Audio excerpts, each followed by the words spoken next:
¿Cómo están todos ustedes? Juan Guillermo Guerrero Méndez, YouTube.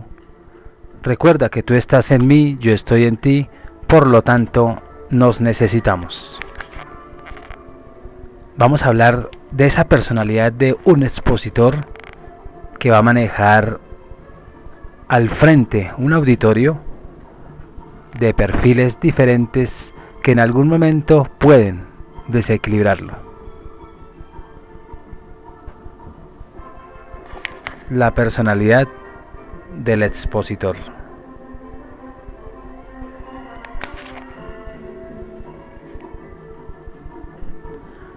Ralph Waldo Emerson decía en sus diarios definiendo la elocuencia: elocuencia es el arte de hablar lo que usted significa y lo que usted es. Por esta razón debe considerar su personalidad como un factor de la exposición, tanto como sus ideas, lenguaje, organización y expresión. ¿Qué es la personalidad? Gardner Murphy la describe como la fuerza social del individuo. Vale la pena saber qué impresión causa en otras personas y reforzar los rasgos que las impresionan favorablemente. Usted pues además no querrá jugar un papel aceptable, sino que quiere auténticamente sentir y vivir como la persona que usted parece ser. Por tanto, usted necesita estudiarse como persona, descubrir la imagen propia y lo que otros perciben de usted. Haga un informe autobiográfico, poniendo junta la información relacionada con su personalidad, la manera como se ha desarrollado y la necesidad de fortalecerla. ¿Cómo puede efectuar cambios en su personalidad? Usted debe estudiar su personalidad, descubrir sus rasgos positivos y decidir qué pasos puede dar para robustecer estos rasgos. El análisis de las razones por las cuales la gente habla revela algunas diferencias de personalidad interesantes. Sería imposible clasificar todos los motivos para hablar, pero algunos de los más comunes podríamos llamar: satisfacer el orgullo, defenderse, llamar la atención, evitar la acción, sustituyéndola por la exposición cuando la acción es difícil, descargar sentimientos personales, descargar tensiones, confundir a otros, distraer la atención de un propósito o acto, despertar al oyente y hacerlo pensar por su cuenta, facilitar el goce de las reuniones sociales placenteras, participar en la solución de problemas comunes, informar, clarificar, explicar, instruir, influenciar, controlar o dominar a otros, bien para propósitos socialmente deseables o para otros propósitos. Como se puede ver, los motivos van desde los negativos hasta los positivos, centrados en lo individual o en lo social. Si sus motivos son negativos, con frecuencia determine por qué y suprima las causas de esta clase de motivación. Desarrolle motivos sociales útiles y aceptables. La exposición propiamente entendida y aplicada es una fuerza moral de alto orden. ¿Qué podríamos decir entonces de esa objetividad? Pues significa la habilidad para observar con cierto desprendimiento de sí mismo, aún de sus propósitos y realizaciones, y significa tener un estándar impersonal de procedimientos de operación que pueden ser seguidos y confirmados por alguien más. La repentina explosión de sus emociones, que no es sino un desgaste de energía y potencialidades, en el resultado de la inhabilidad para ser objetivo. La verdadera objetividad, de otro lado, lo capacita a usted para enfrentarse a los problemas, aún a tomar en cuenta los factores importantes y enfrentar las demandas de la situación con planes organizados y bien desarrollados. Su habilidad para ser objetivo se puede medir por su actitud hacia la crítica amistosa. Si usted responde con una cortina de humo en su comportamiento emocional cuando es criticado, esto significa que usted no es capaz de ser objetivo acerca de sus problemas. Y hay que aprender a ser equidistante tanto de la crítica como el elogio y la adulación. Por lo tanto, entonces la crítica que tiene fundamento se debe aceptar dando las gracias. Si no tiene ninguna garantía, no se le debe poner atención.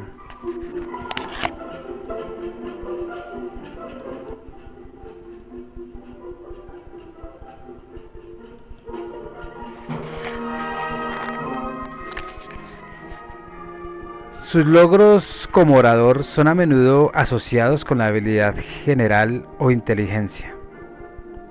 La correlación entre la inteligencia social y la habilidad para exponer debe de ser muy alta. Por lo tanto, el expositor que carece de sensibilidad social se lanza ciegamente en persecución de sus ideas y propósitos sin tomar en cuenta la reacción de su audiencia. El expositor que encuentra difícil mirar a su auditorio pues no puede esperar un ajuste adecuado con él. Un expositor con cierta dosis de agresividad y persistencia es posible que sea más efectivo que otros sin motivación hacia su audiencia. El estudiante de exposición pues debe cultivar la habilidad de olvidarse a sí mismo, un aspecto importante de autoconfianza. Evite la tendencia de muchos expositores a razonar, a pensar emocionalmente. Algunas de estas prácticas pues están representadas por la sugestionalidad, ideas fijas, pensamientos comportamentalizados, racionalización. La sugestionabilidad pues es esa tendencia a reaccionar al estímulo sin sentido crítico. Por ejemplo, cuando se acerca automáticamente una idea sin deliberación previa, la sugestionalidad y la intensificación de la emoción pues han sido reconocidas como características distintas del comportamiento de las muchedumbres. Entonces podríamos preguntarnos, ¿qué son las ideas fijas? El expositor cuyas actitudes sugieren el dicho, cuando yo hable, no ladre el perro, pues probablemente tiene una mente cerrada, o unas ideas fijas y unas obsesiones. Esta posición se reconoce a menudo por el uso repetitivo del expositor de la expresión indiscutiblemente. A veces tratamos creencias inconscientes o líneas de pensamiento con igual vigor sin darnos cuenta de su inconsistencia. Esto es lo que se llama pensamiento compartamentalizado o ilógico.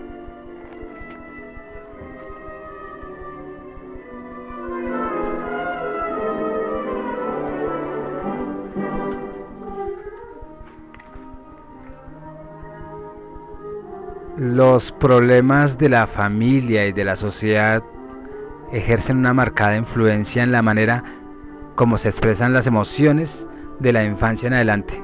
En la medida en que crecen los niños, se les premia, sí, por lograr más o más control sobre sus reacciones emocionales. Aunque las reacciones emocionales moderadas parecen estimular la actividad intelectual, la emocionalidad intensa empieza a disminuir la claridad y la efectividad de la memoria y de los procesos complejos del pensamiento. En el estudio de la exposición usted encontrará muchas oportunidades para la discusión y análisis de sus reacciones emocionales. Si usted no es capaz de analizar y hablar acerca de sus reacciones emocionales, facilitando así su evaluación y control efectivo, debe aprovechar esta oportunidad para su desarrollo personal en este aspecto. Este audio que se les va a publicar a ustedes posterior a esta clase ha tratado de darle alguna información sobre el desarrollo personal, y si usted ha logrado entender un poco mejor que ante las técnicas de análisis y evaluación de las reacciones emocionales usted ha ganado positivamente algo para sí. La información pues presentada aquí ha sido seleccionada con sumo cuidado teniendo en cuenta las necesidades de un curso de exposición frente a públicos suaves y difíciles, y constituye solamente una introducción a la enorme cantidad de información profesional que encuentra uno sobre todos estos temas. No se ha intentado hacer la descripción de un modelo exacto de desarrollo para asegurar un éxito extraordinario. Los buenos resultados dependen de sus capacidades innatas, aun de sus intereses por las mejoras de la personalidad, o también de la formación de objetivos que usted se proponga alcanzar, de esos ejercicios que hemos recomendado, o métodos de práctica y experiencias de aprendizaje que usted tenga. Gracias. De la voluntad que usted ponga en hacer el esfuerzo requerido y finalmente de una revisión inteligente de sus logros. El desarrollo de la personalidad es una faceta del desarrollo general de las habilidades del expositor. Esperamos que estos principios y hechos sean adoptados por usted y sus necesidades como expositor. Ellos empezarán a contribuir a su éxito como personas y como expositores, aún intelectualmente bien organizados o socialmente inteligentes, o personas sinceras y responsables.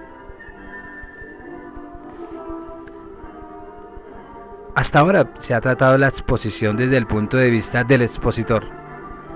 Para terminar este curso, pues vamos a considerar la exposición desde el punto de vista de quien escucha. Y escuchar es mucho más que oír. Es un proceso activo de recibir e interpretar mensajes, y oír es una pura cuestión sensorial. Escuchar tiene que ver con percibir, comprender y otras reacciones mentales. Muchas personas, si no es que sea la mayoría, escuchan con la actitud de llevar la idea, y es una mera responsabilidad del expositor. Entonces, escuchar con provecho requiere mucho más de usted que la sola presencia. Usted debe entender las ideas presentadas, evaluadas y organizadas, y descubrir las implicaciones que puede tener y seleccionar de las ideas escuchadas aquellas que vale la pena recordar. Si usted hace del escuchar un proceso de pensamiento o un proceso crítico, usted controla su propio pensamiento. Si no escucha críticamente, no pasa usted de ser un poco más que una esponja, y a menudo una no muy buena. Entonces, el orador que tiene un objetivo social valedero, pues recibe muy bien un escucha activo y crítico. Cuando usamos el término escuchar, incluimos la percepción visual y auditiva.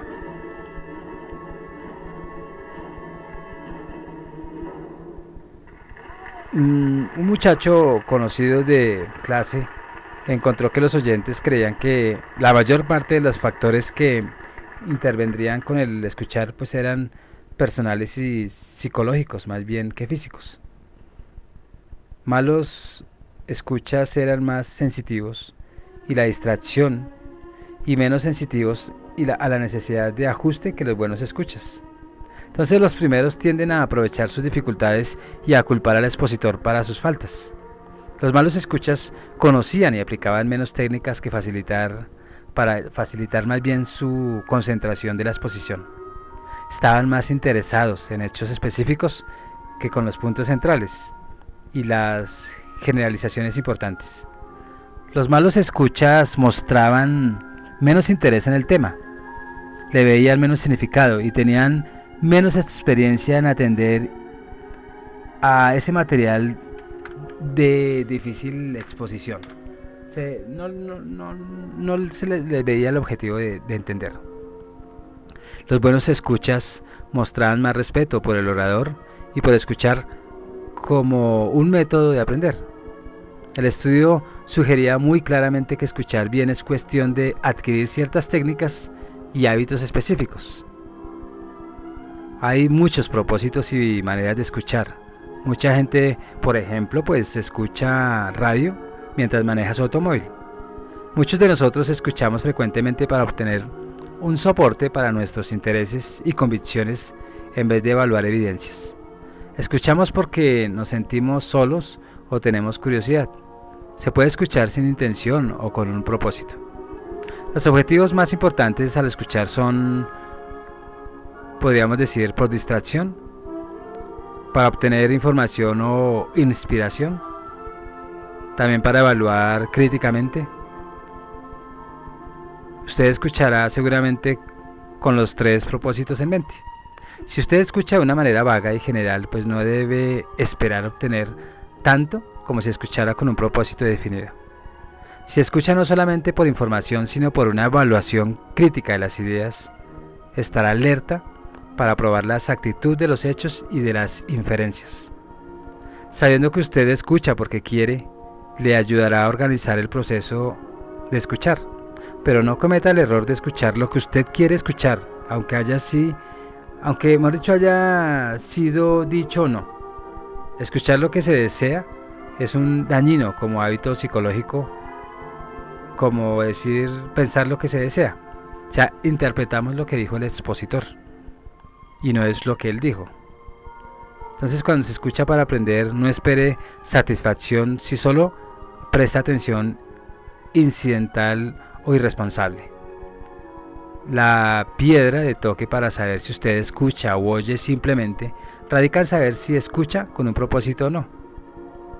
Entonces, esos propósitos, pues podríamos decir que escuche con paciencia y consideración. Elimine o anule los elementos de distracción, todo lo que distorsiona esa atención para no ser disperso. Evalúe esas ideas críticamente, pero primero usted debe conocer las responsabilidades, objetivos y métodos del crítico. Seleccione los estándares que usted emplearía al hacer esa crítica y los sistemas de valor o premisas sobre los cuales usted procederá a evaluar. ¿Quiere evaluar la exposición sobre la base de efectividad, de estética, corrección en cuanto a hechos o inferencias lógicas o utilidad social? ¿Se conforma con las normas de la retórica? Usted puede basar su crítica en uno o más de estos sistemas de valores y ser claramente reconocidos. Usted debe estar en capacidad de justificar el sistema de valores sobre el cual actúa. Decida también los elementos de exposición que desea criticar. Y finalmente, pues no emita un juicio, sino aplique los estándares a los elementos escogidos y formule una conclusión justa. Al hacer evaluación de ideas cuando escucha, proceda en la misma forma que cuando evalúa materiales para sus exposiciones. Examínelos por su claridad, por su corrección de los hechos, aún por el razonamiento lógico, consistencia, relación con el tópico. Esté alerta a las fuentes del material porque le pueden proveer importantes claves para la evaluación. Pensamos en forma más crítica e independientemente cuando estamos solos que en su compañía, o que más bien que en compañía con los demás. Aristóteles decía que una escucha desea conocer tres cosas acerca del expositor: la profundidad de su sabiduría, la calidad de su carácter y el alcance de su buena voluntad. Entonces, el reconocimiento de los errores de lógica y el uso de trucos propagandísticos es de especial importancia para la escucha. Generalizaciones apresuradas, analogías falsas, argumentos sobre premisas dudosas y la asunción de que porque un hecho sigue a otro es causado por él son algunos de los sofismas contra los cuales debe estar en guardia el escucha. Gracias, muchas gracias. Entonces, el Instituto de Análisis de Propaganda identifica un número de ardides como técnicas de propaganda. Poner un nombre consiste en identificar a una persona con un objeto o asociación indeseable en la mente de la mayoría de las personas con el objeto de contaminarlo de las mismas características, sabotearlo, decirle traidor o bolchevique, amarillo o fascista, pues son ejemplos comunes de esta técnica. Debemos de tener unas generalidades resplandecientes y si nos damos cuenta es un ardid para ganar aceptabilidad a las proposiciones mencionándolas con frases verbales de aprobación. Sanciones verbales típicas son libertad, progreso, desarrollo, democracia, patrimonio, inversión, presupuesto equilibrado, mundo libre. La transferencia pues es una técnica para usar frente a las autoridades, y ahí es donde hay prestigio, respeto y reverencia para crear actitudes favorables hacia un propósito. La iglesia, Dios, la bandera, la casa, las instituciones educativas, la cruz, la familia, pues son ejemplos de fuentes de aprobación emocional. Los testimonios pues en el cual un hombre famoso se asocia con una proposición o producto, pues son esos vestidos de baño que nos ayudan a entender la vida.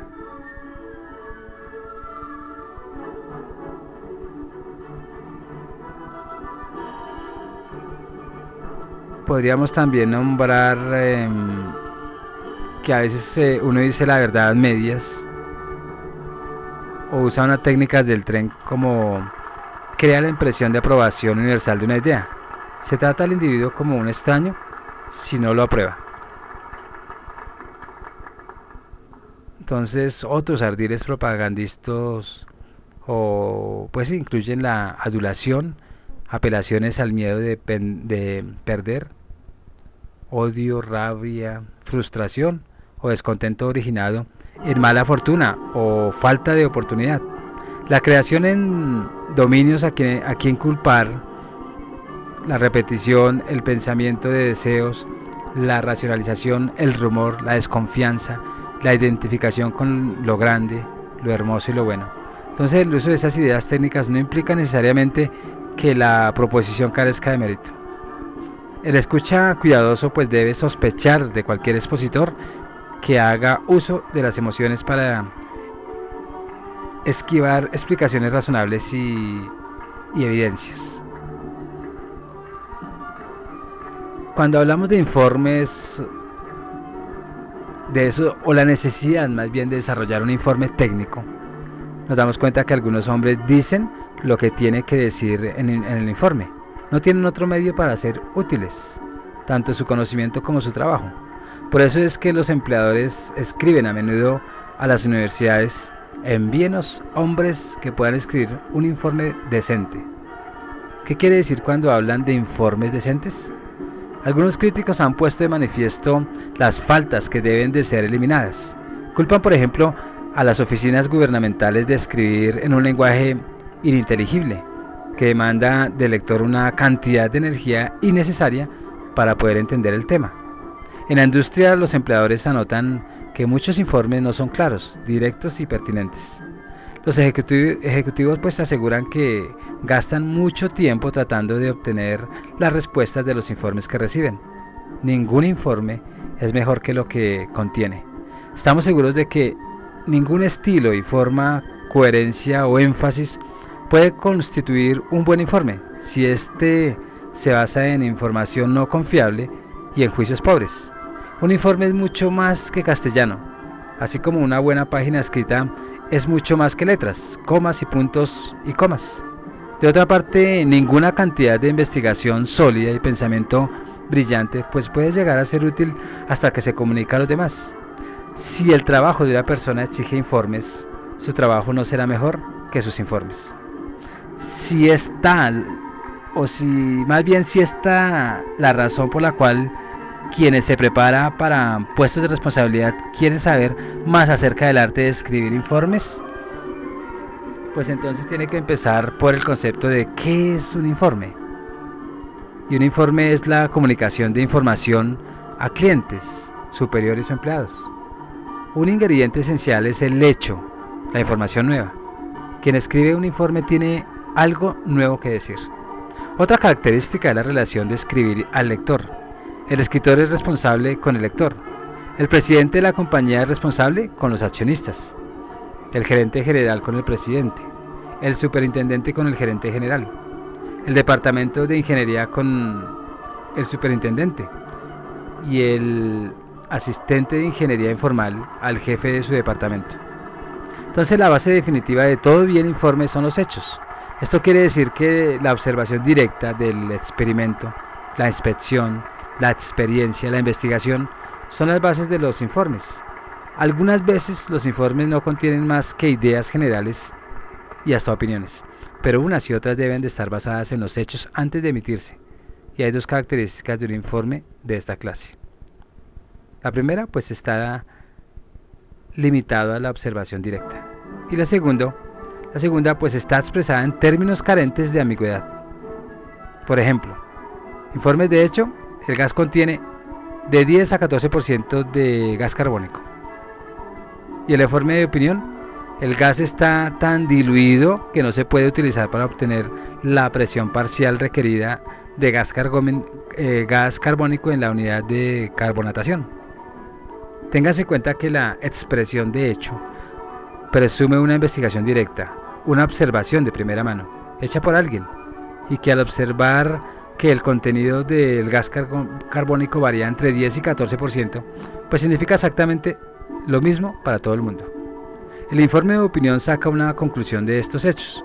La conclusión depende de los estándares fijados previamente para lo que se necesita en la unidad de carbonatación. Por definición, un informe debe ser mucho más que ideas vagas y opiniones. Las ideas deben estar sólidamente cimentadas en los hechos. El informe moderno es uno de los desarrollos más interesantes del último siglo, y aún de los principios, porque se sigue aprendiendo de cómo elaborar esos grandes informes. Entonces, el crecimiento de las profesiones técnicas, el aumento de las grandes organizaciones y la ampliación de las agencias gubernamentales han aumentado la necesidad de informes escritos para el manejo de sus tareas. Mientras más grandes las organizaciones, pues hay más demanda por las especializaciones.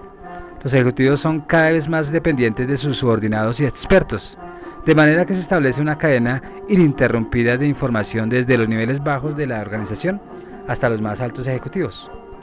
El vehículo de esta información es el informe escrito, que lleva la información de los especialistas a quien formula las políticas. Entonces, ¿quién escribe los informes? En cuentas, ¿no?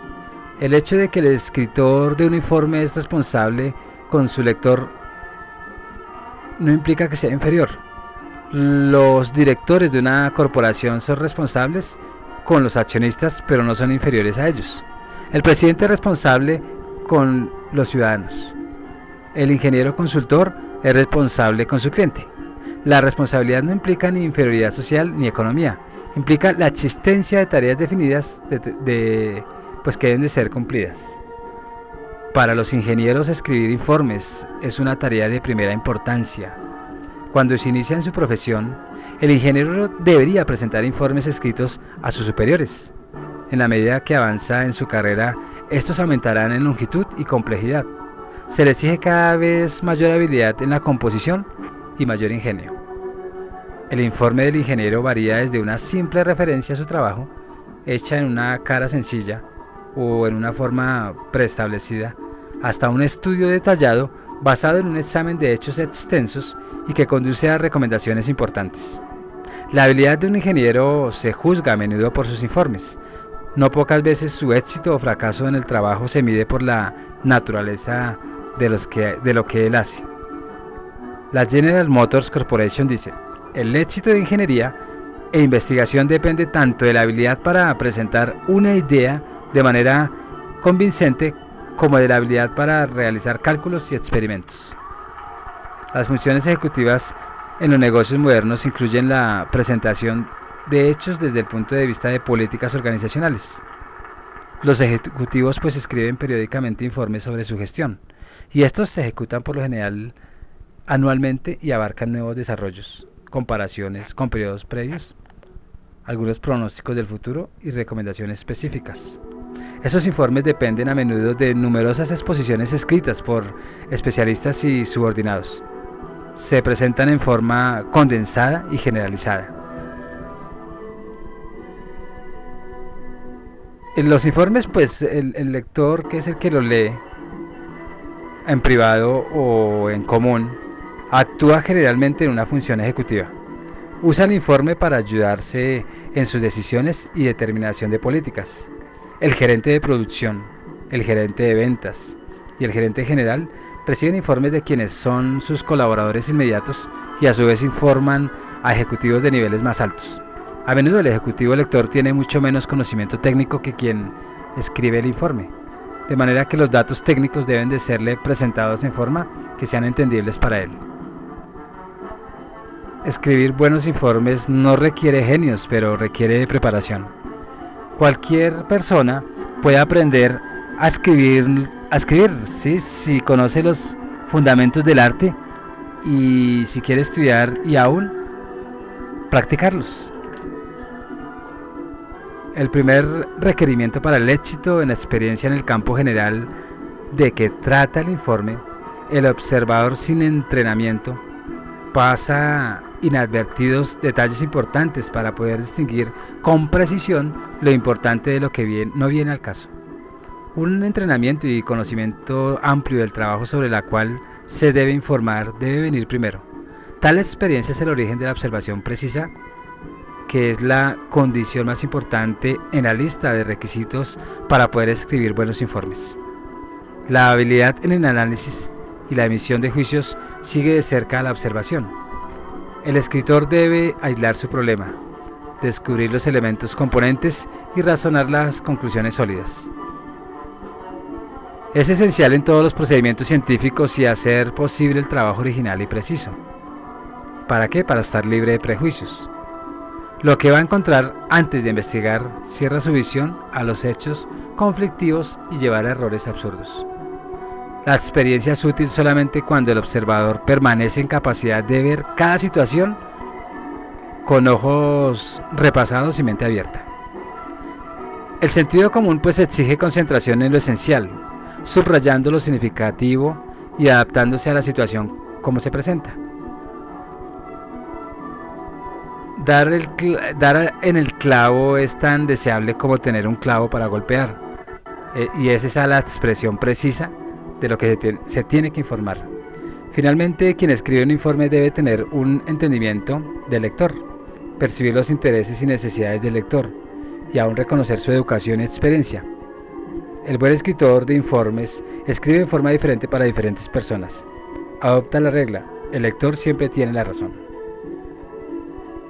Los principios guías pues, que podríamos nombrar en forma muy distinta al literato.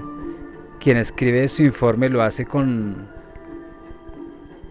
no para su entretenimiento o para el del lector, sino un informe debe ser un documento completamente útil.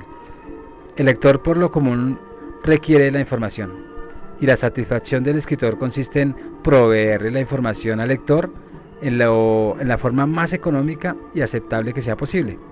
Algunos principios guía pueden ayudar, y téngalos siempre presentes y aplíquelos cuando escriba informes. Hablemos de esos principios. El primero, pues, ahorre el tiempo del lector. El tiempo del lector está primero. Su tiempo está en segundo lugar. Debe tener una mecanografía clara, frases simples, eliminación de verborrea innecesaria o de repeticiones y términos muy técnicos. El uso de tablas de contenido o títulos y subtítulos claros, más tablas, más figuras.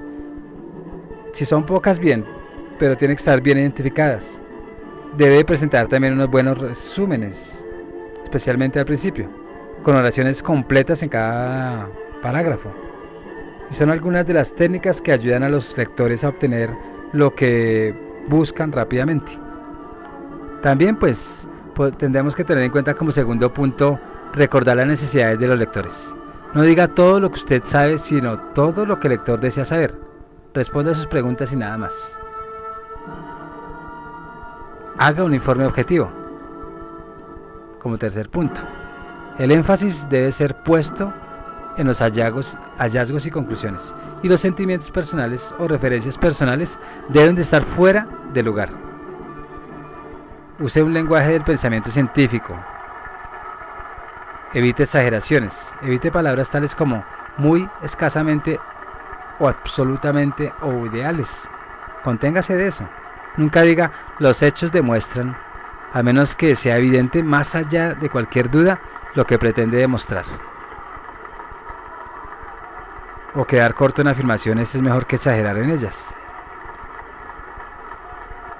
También si vas a presentar unas tablas o unas gráficas, no son suficientes para un informe completo, porque los puntos significativos deben recalcarse. Explicar es un trabajo para quien escribe. Interprete los hechos escuetos. También hay que prever referencias futuras, y muchos informes de importancia son archivados para posibles usos posteriores, y esto exige la necesidad de títulos y códigos completos, así como explicaciones y datos completos.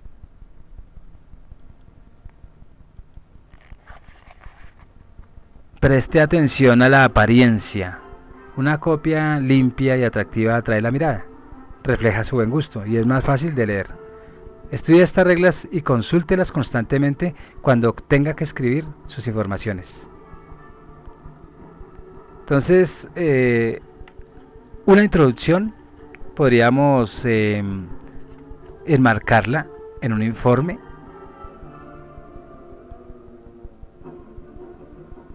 Vamos a dar un ejemplo de un informe muy sencillo, donde en forma de carta más bien. Entonces, por ejemplo, Chinchiná, mayo 15 del 2012. Mr. Ricardo López, jefe de división de pruebas de instrumentos,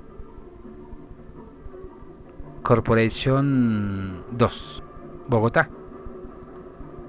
Apreciado señor López, nuestra división de manufactura contempla el reemplazo del equipo de medidores de flujo por equipo Johnson. Tenemos entendido que ustedes, después de una considerable investigación, han hecho este cambio. ¿Sería posible para ustedes darnos a conocer las razones que tuvieron para escoger los medidores Johnson y la forma en que se han comportado desde su instalación? Estamos particularmente interesados en las respuestas a las siguientes preguntas. ¿Qué tanto mantenimiento requieren estos medidores? ¿Qué tanto se afecta la presión de los medidores por los cambios en la temperatura del líquido? ¿Qué clase de repuestos y partes de servicio consiguen en el mercado local? Apreciaremos cualquier información que usted nos envíe y esperamos tener la oportunidad de retornarles este favor. Sinceramente, Juan Guillermo Guerrero, Superintendente.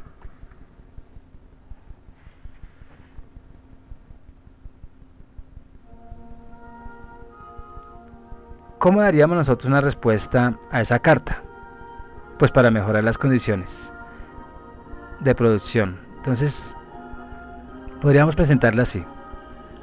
Propuesta para mejorar las condiciones de producción en la planta. Presentado a Pedro Luis, gerente general, por César Darío, departamento de producción. Mayo 30 de 2012. Entonces, y ahí dan respuesta ya por conducto regular a Mr. Juan, gerente general, de el señor Piercing, del departamento de producción. Asunto: producción de la planta número 6. Y dice: como la solicitud en su carta de mayo 15, he realizado una investigación de la producción en la planta y pongo a su consideración el informe respectivo. Llegué a la planta el 16 de mayo y permanecí allí 10 días.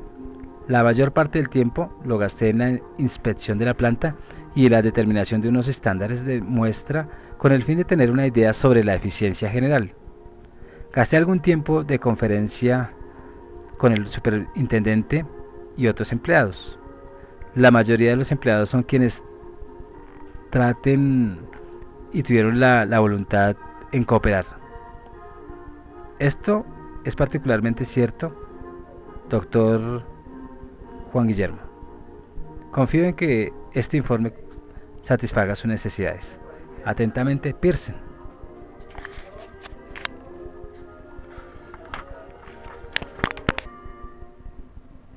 Teniendo en cuenta estas recomendaciones, ahora vámonos a hablar un poco de las reuniones y cómo dirigirlas.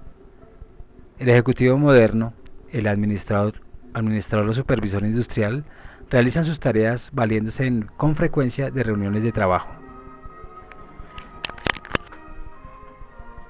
Es preciso que a las técnicas de exposición y de escritura de informes técnicos agregamos algunas reglas prácticas sobre cómo dirigir reuniones. Las reuniones varían considerablemente según el propósito que tengan y las políticas de las compañías. Algunas reuniones con colaboradores se llevan a cabo para explicarles una nueva regla o políticas y pueden durar solo 5 minutos.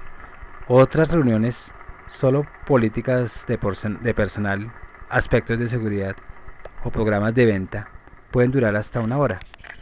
La mayoría de las reuniones se realizan con los colaboradores del mismo departamento. No importa cuán variados sean los tipos de reuniones, los principios para dirigirlas son siempre los mismos. Las 8 consideraciones siguientes cubren la parte fundamental del arte de dirigir reuniones y han de servir al ejecutivo o líder de grupo para perfeccionarse en el proceso de administrar la comunicación dentro de una dinámica de grupo. Para dirigir una reunión efectiva con sus colaboradores, tenga en cuenta los siguientes puntos. Haga de las reuniones la base de intercambio para las ideas entre la gente. Prepare cuidadosamente cada reunión. Principie sus reuniones a tiempo. Dirija, pero sin dominar. Discuta los temas desde el ángulo de sus colaboradores. Mantenga el interés en las mismas reuniones. Guarde un récord de las reuniones. Tome acción basado en las conclusiones a que se llegó en las reuniones. Haga de las reuniones la base de intercambio para las ideas entre la gente. Una compañía depende de sus ejecutivos y supervisores para ayudar a los empleados en el proceso de entender los puntos de vista de la administración, sus problemas y sus políticas. La administración necesita saber qué están pensando los empleados, cuáles son sus problemas y cómo los están afectando las políticas de la institución. Los ejecutivos y supervisores constituyen el enlace para pasar la información de un grupo a otro. Una reunión es viva cuando la gente participa en vez de quedarse en forma pasiva escuchando planes o políticas o programas que se les presentan de arriba. Se debe estimular a cada uno para participar activamente de las reuniones. Cuando se realizan reuniones regulares y usted estimula a los empleados para que tomen parte, ellos apreciarán que sus conceptos pueden influir en las reglas y políticas que los afectan. Piense que una reunión es una manera útil para conocer a los colaboradores y para que ellos lo conozcan a usted. Las reuniones pueden ayudarle a descubrir objeciones y resentimientos que pueden tener los empleados hacia las reglas o políticas de la compañía. Esté alerta para tratar los problemas antes de que se conviertan en conflictos. Tales oportunidades se presentan a menudo en las reuniones. Emplee las reuniones para orientar el interés de la gente en mejoras del trabajo, orden general en la misma institución, o aumentar la seguridad o el ausentismo, y aumentar la calidad de los productos o servicios, y disminuir costos y prevención de desperdicios. Las reuniones ayudarán a sus empleados a entender su función gerencial y a tener confianza en usted como líder. Por eso es que debemos de preparar cuidadosamente cada reunión. Y las reuniones que se realizan sin tropiezo de principio a fin se deben a esa cuidadosa preparación. El tamaño del grupo es importante para el éxito de las reuniones. Si hay demasiada gente es difícil lograr participación de todos. Si hay pocos asistentes, el flujo de ideas puede no ser suficientes. La experiencia ha demostrado que una reunión de 12 personas constituye un buen número. Y si el número crece es mejor dividir el grupo o hacer 2 reuniones. Pero si son ejecutivas y de importancia, ¿no? Busque un lugar para sus reuniones en donde el grupo se pueda sentir, ojalá alrededor de una mesa. Y que haya un buen ambiente para que ese sentimiento sea próspero y sea agradable. El sitio debe ser en lo posible silencioso y alejado de la actividad corriente y debe estar bien iluminado y ventilado. Escoja una hora del día para la reunión que ojalá sea conveniente para todos los participantes, en cuanto sea posible, y evite emplear tiempo después de horas de trabajo normales. Las primeras horas de la mañana o de cada turno de trabajo son las más aconsejables para realizar reuniones. La duración de la reunión dependerá de las circunstancias. En general, una reunión de hasta una hora no es larga. Prepárese para la reunión. Estudie el tópico o tópicos que se vayan a tratar. Una agenda escrita es muy útil y puede ser usada como guía para observar la reunión dentro del tema. Limite a cada reunión a uno o dos tópicos principales. Poca gente tiene la habilidad de captar una variedad de asuntos a la vez. Piense acerca de la gente que insistirá en ir a la reunión y compruebe quiénes van a ir a esa reunión. Trate de prever tanto como les sea posible lo que hay en sus mentes y la mejor manera de tratar con ellos. Un videobin puede registrar notas constitucionales como material útil para la reunión.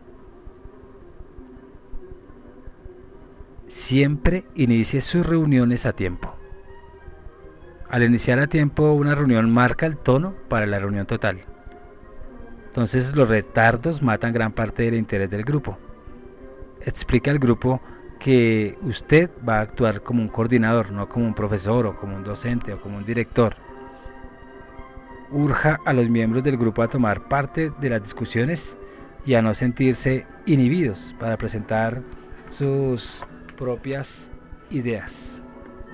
Explique el propósito de la reunión y una vez que usted lo haya hecho de manera clara es más fácil mantener la discusión dentro del tema. Cree un ambiente informal. Un poco de humor al principio ayuda a menudo a romper el hielo. Una persona para empezar pues es con frecuencia un buen punto de partida. Por ejemplo, ¿cuánto dinero se perdió esta semana en salarios por ausentismo? Entonces con frecuencia se ahorra tiempo y si el grupo acuerda desde el principio el tiempo límite para discutir un tópico, pues entonces se llega a cumplir con la reunión en cierto periodo de tiempo. Dirija pero sin dominar. Se ha probado más de una vez que mientras más habla el líder, menos se hallan dispuestos los miembros del grupo a expresar sus ideas.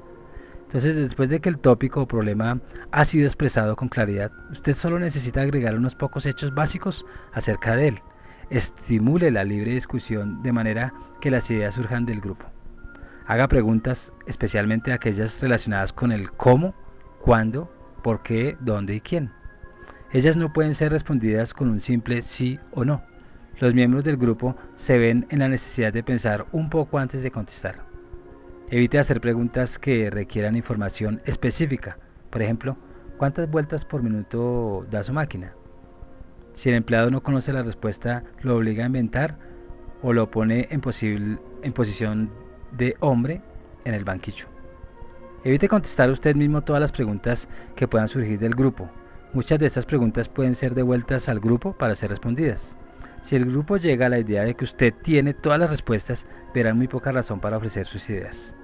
A pesar de que usted esté seguro de tener la mejor respuesta, será mucho más importante que usted obtenga la respuesta del grupo mediante una dirección adecuada. No permita que las preguntas que usted no logra responder lo confundan. Diga más bien, voy a averiguar este asunto y les informaré luego. Cumpla con su promesa. Respete los puntos de vista e ideas de los miembros del grupo y permita a los demás hablar tanto como sea posible. No permita que la reunión degenere en una discusión inútil. Algunas personas son propensas a disgustarse. La reunión puede tender a salirse de control. Evite una discusión inútil diciendo mientras sonríe: me doy cuenta de que hay diferencias de opinión acerca de este punto, pero si llegamos a una discusión bizantina no vamos a lograr nada. O también, cada uno puede llegar a estar más interesado en ganar una discusión que en obtener los hechos del asunto tratado. A menudo se presentan desviaciones del tema. Vuelta a contacto, el grupo del tema recordándole el tópico original. Obtenga tantas ideas como sea posible sobre cada tópico. Luego haga un resumen de ellas y proponga una conclusión que sea aceptable al grupo. Discuta los temas desde el ángulo de sus colaboradores. No importa qué tan importante sea un tema para la administración, usted tendrá una discusión más valiosa si enfoca el tema desde el punto de vista de los empleados. En una reunión, no olvide lo que piensa cada uno de los participantes. ¿Qué tiene que ver eso con ese tema? Solamente después de que esté interesado, se pregunta qué puedo hacer acerca de él. Los empleados perderán interés si sienten que el jefe quiere imponerle las ideas más bien que obtener sus ideas. Veamos una lista de asuntos que pueden ser de interés para los empleados en una empresa, como políticas de la compañía que afectan al empleado, reglas y procedimientos, cuidado de las herramientas y equipos, orden general, sanidad también, seguridad, modos de evitar desperdicios, estándares de calidad, ausentismo, mejores métodos, control de costos, competencias, hechos económicos. Mantenga el interés de las reuniones. Una reunión interesante dejará una impresión duradera, aunque no sea manejada de manera perfecta en cada detalle. Cuando usted discuta asuntos de interés para los empleados y cuando las reuniones muestren resultados, el interés crecerá. Use situaciones del diario acontecer para ilustrar los puntos de la discusión. Este es un caso que vimos ayer. Es más efectivo que el anunciado de un principio general, como decir, los guardas no han sido reemplazados. Algunas veces, miembros del staff o ejecutivos de otros departamentos pueden ser llamados a participar en las reuniones con algunas palabras. Cuando una persona toma mucho tiempo en las discusiones, el resto del grupo perderá interés. Para lograr una participación más equitativa, formule preguntas a quienes están en silencio. Si la persona que habla mucho se siente afectada, llámela para que después de la reunión le exponga personalmente sus ideas. En cambio, en el ritmo de la reunión ayuda a conservar el interés. Después de que haya hablado un rato, haya preguntas como estas. ¿Están de acuerdo conmigo? ¿O qué opina usted de esto? ¿O piensan lo mismo que Luis? Es una buena práctica usar un videobeam conectado al computador para resumir las discusiones que se han llevado a cabo. Tener un secretario ahí que vaya exponiendo virtualmente algunas ideas. Use ayudas gráficas también, estadísticas en algunos momentos, fotografías, algunas ilustraciones, videos, algunas demostraciones, algunas pruebas como mensajes de clientes, y termine las reuniones a tiempo. Seguir una reunión hasta el agotamiento tiene un pésimo efecto sobre los grupos. Entonces hay que guardar un récord también de todas las reuniones que se realizan. Los registros escritos son mejores que los recuerdos cuando se necesitan utilizarlos. Ellos pueden mostrar también el grado de progreso que se ha obtenido. Conserve un récord de asistencia, especialmente cuando las reuniones son de asistencia voluntaria. Tome notas durante la reunión. Las reuniones del tablero, del video o del computador o aún de un papelógrafo pueden usarse para elaborar el informe de la reunión. Haga una lista de las sugerencias específicas hechas por los miembros del grupo, donde hay un sistema de sugerencias en operaciones, pues asegúrese de que en efecto emplean el buzón. Algunos empleados piensan lentamente. Concédales más tiempo con la seguridad de que ellos lleguen con mejores ideas. Escriba los informes en forma sencilla. De hechos y datos, pues ponga fecha a los informes. Prepárese para la alta dirección condensados de informes que cubran las sugerencias y recomendaciones que resultan de la reunión. Dé a los asistentes una copia de las notas cuando haya buena razón para hacerlo. Por ejemplo, en la reunión de ayer dijimos las siguientes reglas de seguridad. Prevea en los récords alguna forma de medir los resultados de las reuniones. Nada sucede más en la vida a las reuniones que la acción que emprenden los miembros del grupo después de que han hecho algunas recomendaciones, porque esas conclusiones deben de hacerse muy efectivas. Haga un seguimiento para estar seguro de que la persona designada para poner en práctica una medida acordada ha cumplido con ella, según lo estipulado en el informe de la reunión. Si usted tiene la autoridad para actuar sobre algunas recomendaciones, asegúrese de hacerlo en forma pronta y efectiva. Cuando las sugerencias requieren consideraciones de alguna de mayor jerarquía, averigüe cuándo se pondrá en efectivo. Cuando una sugerencia sometida a consideración de superiores es rechazada, averigüe las razones. Puede ser que una codificación la haga aceptable. Prepare un informe que cubra las sugerencias y recomendaciones de las reuniones anteriores y la acción que se ha tomado. En la reunión siguiente, pues informe a su grupo sobre la acción tomada. Si una sugerencia ha sido rechazada, siempre que sea posible, explique por qué. Si una sugerencia ha sido aceptada, emplee este hecho para estimular al grupo y hacer otras recomendaciones. Entonces, terminando este curso ya de cómo exponer y cómo nosotros exponernos a un público, me despido diciéndoles que recuerden que tú estás en mí y yo estoy en ti, por lo tanto nos necesitamos. Juan Guillermo Guerrero Méndez, 320-370-0091. Muchas gracias.